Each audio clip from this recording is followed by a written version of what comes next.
Hey everybody, how's it going? Welcome back. In this video, I'm going to be going over action trees. So an action tree is a class, and it has action leaves. So an action tree is going to run every single leaf in your tree. Well, not every single leaf, but it's going to be the parent of all these leaves. So the tree is the main node, and then everything under it are action leaves. And those action leaves are going to do different things. So you can set them up to do anything that you want. And then each leaf has a next leaf. So you can literally step through each leaf and do all these different actions. And then there's some leaves that check and do conditions. So if a certain variable is this, or this happens, or the state, you already did something in the game and you come back to a scene and you want to check if that state has already happened, then you can have a conditional and say if this leaf is true, then it's going to do this leaf, or this other way is it's going to do this other leaf. And so it can go either way. And so you can do a bunch of different things. You can do a random one, you can do dialogue, you can do different actions. Okay, so that's what we're going to focus on today. So why don't we just look at the code really quick. So an action tree is just a node. It has the root leaf that you want to start, and then you can say that you want to run after ready. So once this node is ready, if you want it to start running, then you can set this bool to true.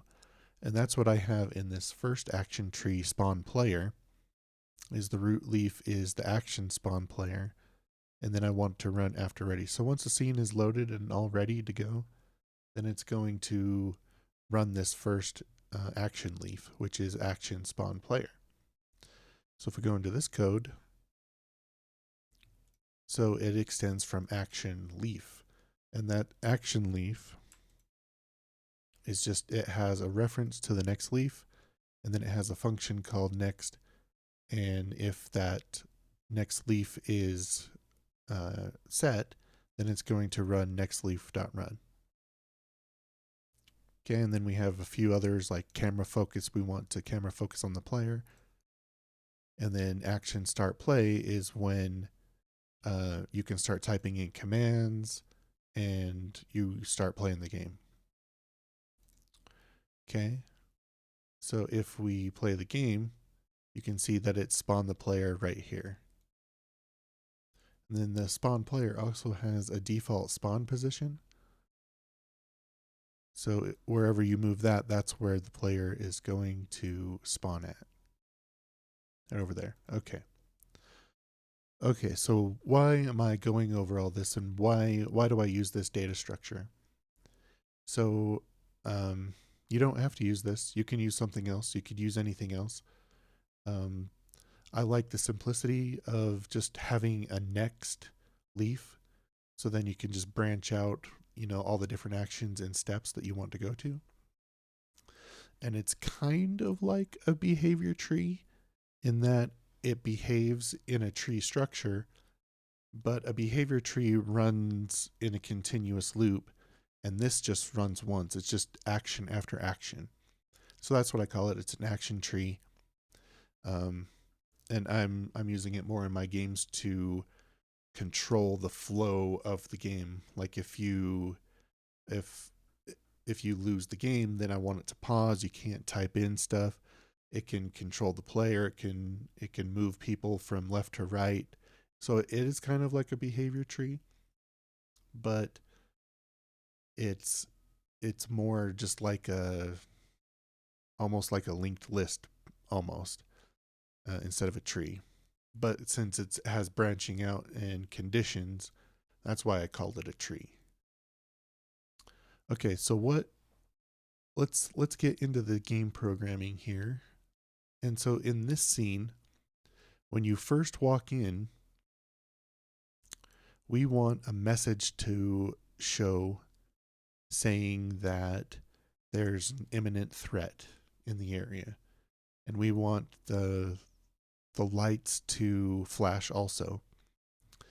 And then we also want a message saying that all doors are locked and you can only get out with finding a key card, which is the key card that you get in the pack sent from the future. Okay, so what do we do to show a message like right away?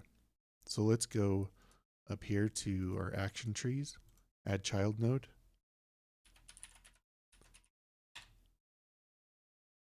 Okay, so now we have an action tree, and let's create another child node, and we'll set action dialog.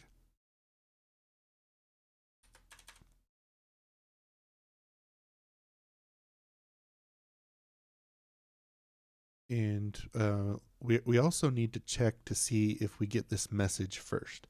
So we're going to set a state, and this is game state, and just for this game. And so when you play it the next time, we're not going to have this game state unless you save it. So we save game state. So game set state,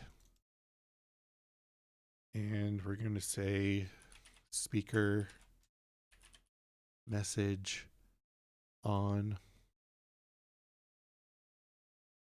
And we're only going to do this if we don't have it. So we're going to check action has state. That's our first thing right there. And we're going to put these under it. So our root leaf is action has state. And we're going to run this after ready. So we want to check this every time you go into this. So if you don't have the state speaker message, then we want it to play the dialogue. And then the dialogue, we want the next leaf to be set state. All right, so now let's go to our action dialogue and we'll add a couple messages here.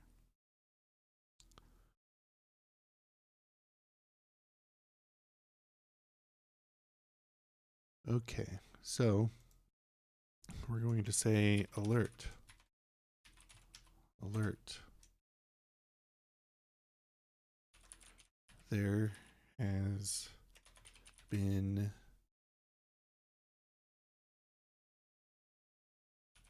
a threat. Or let's say a threat has been detected.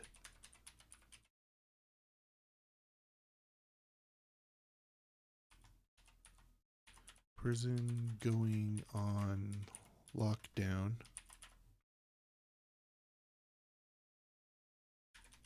Use your key card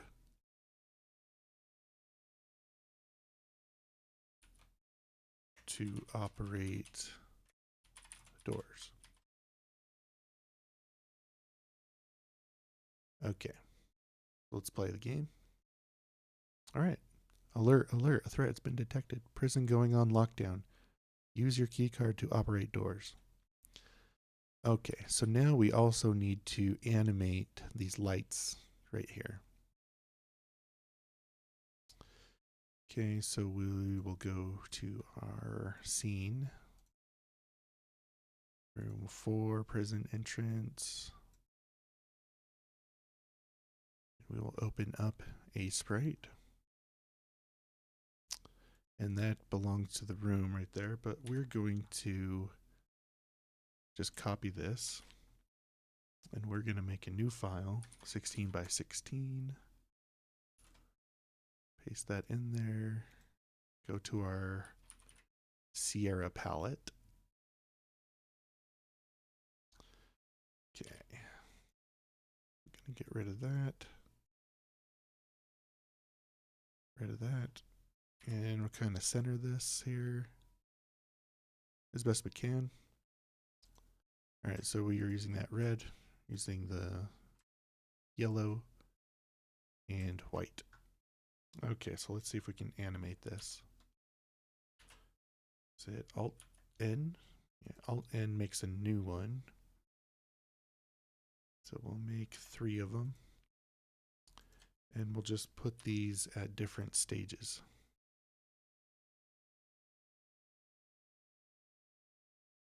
do that. We'll put white right there. That will make it look like the yellow's coming out more. And then the third one is the yellow right here. Red right there and white.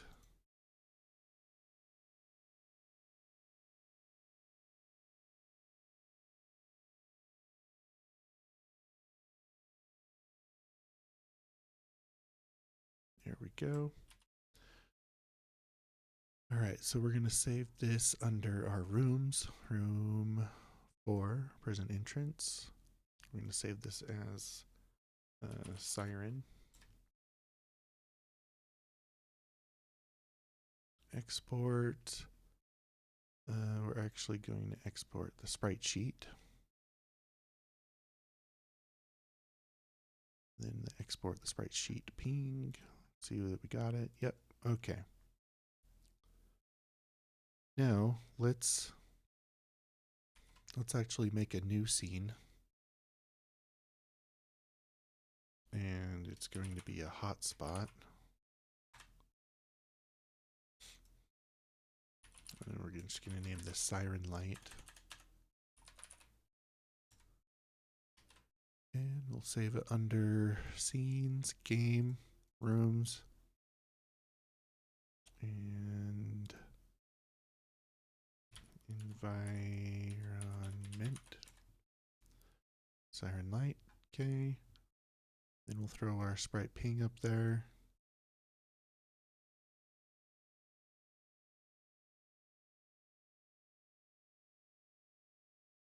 Okay. And then we'll set the animation to have 3 frames. And we'll add a child node. We'll add an animation player. And we'll create a new animation called alert. And we'll go to our sprite and put the frames in.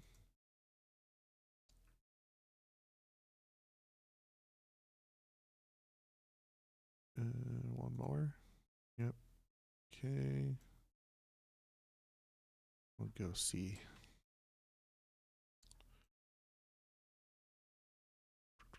Yeah, 0.6. Let's see how good slow that is. It's pretty slow. Let's go to every point. 3. It's still kind of slow. Let's kind of overlap them then. 0.2. There we go. Siren light. Okay, so we'll also do siren and light. And we'll add a look command.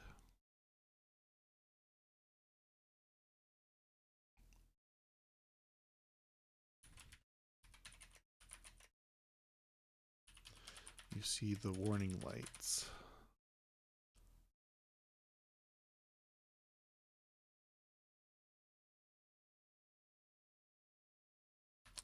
Be careful.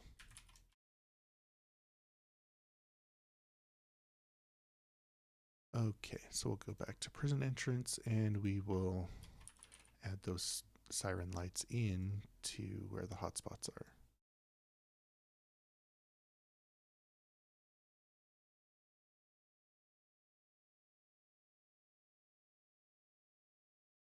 And we'll just make a bunch of different one of these, maybe into, I need 6 of them. Yep, 6.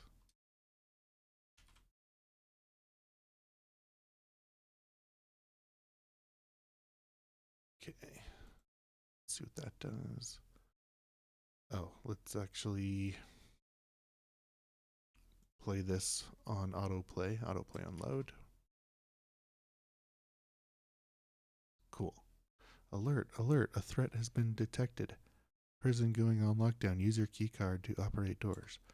Okay, so we also have a siren sound. So in our action tree, we need to add an audio stream player. And we're going to also add an action of play audio. I think, yeah, play audio. We'll put the stream player under the play audio just to keep it to know what audio we're doing. So we're actually going to play this as the first thing. So has state play audio. Okay, and then the stream player, we need to add the siren.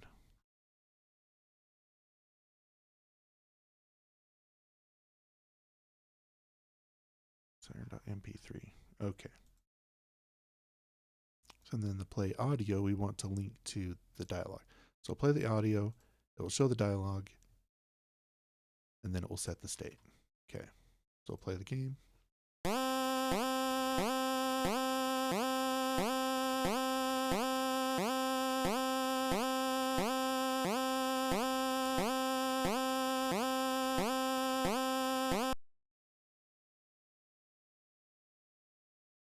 Okay.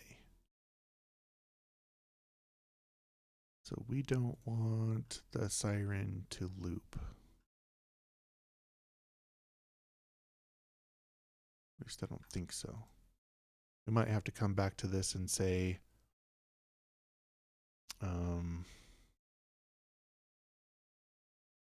a way to stop the audio. Okay. So now we'll play the game again. Okay, cool.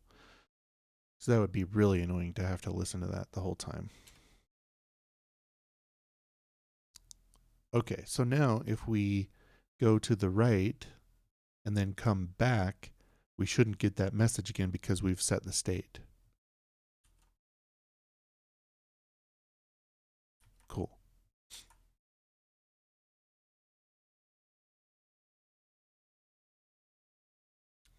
All right, everybody. Thanks for watching, and thanks for wanting to check out my channel about Godot and action trees and programming and making games. Please consider supporting me on Patreon, and thanks for all your support, and have a great day, and I will see you in the next video.